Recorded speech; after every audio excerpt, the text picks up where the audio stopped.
Hey, Laura Learns. I say Laura Learns. That's you guys or me?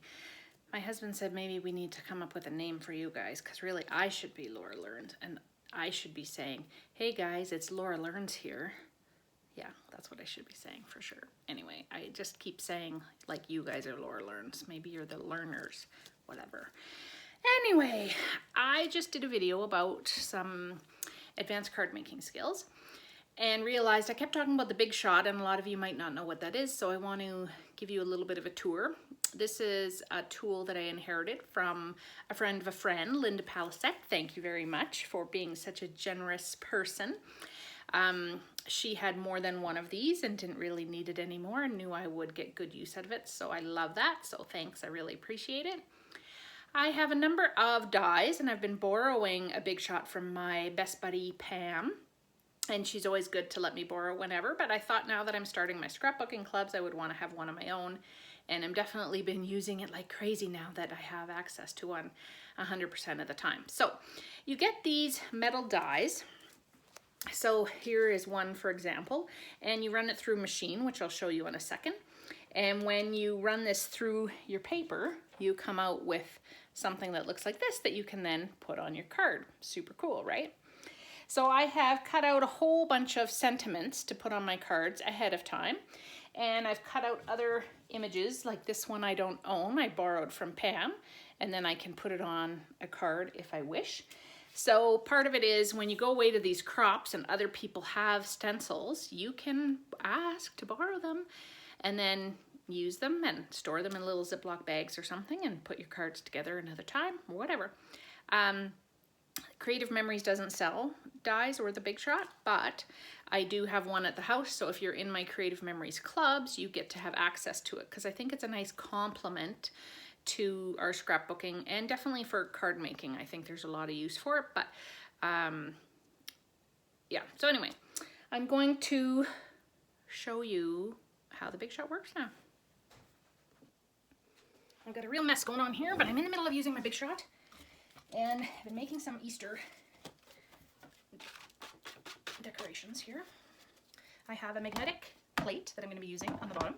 Then I'm using a clear plastic base. Then I'm going to put my paper. Then I'm going to put my Easter dies on here that I want.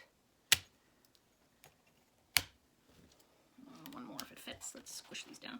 These are magnetized now to the base plate, which is going to keep them in place so that they don't shift while I'm rolling them through. Then I have to put another clear plate over the top. And then I just have to roll it through. I'm going to roll it more than once just to make sure it gets cut in all the spots. You do hear it banging around. That's pretty normal. Take that top plate off. You can kind of hear it suction down here. Okay, so now the paper is stuck in the back here.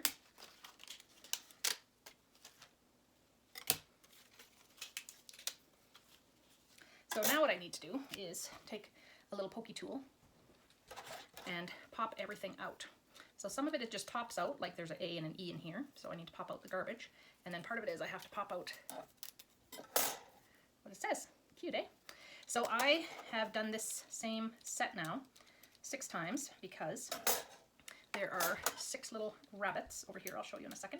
And I want each one to be different color. So if I make 6, if I run it through 6 different times, I'll have 6 different colors in the end, which allows me to make 6 different cards where the bunnies are all different instead of the same. You'll see in a minute what I'm talking about.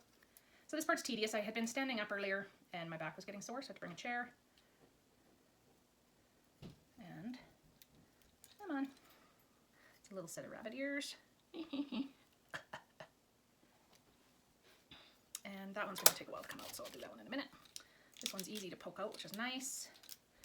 Some are, you have to really watch when you buy these things because some of them, honestly, they're not worth the time and effort that it takes to punch them all out.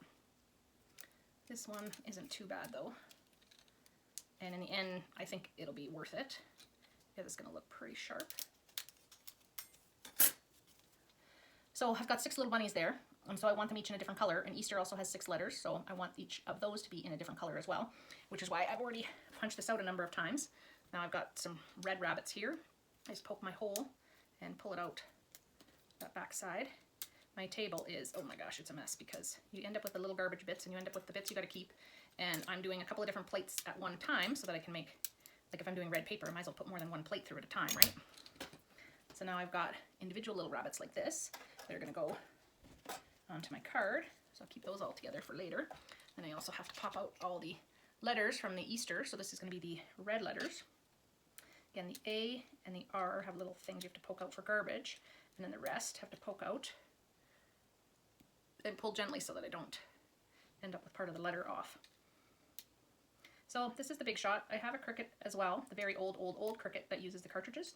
It's also nice for doing titles, but this is cool because it kind of has the template of what I can do instead of me having to create something or just typing in a font. It gives me something a little different than what I have access to already.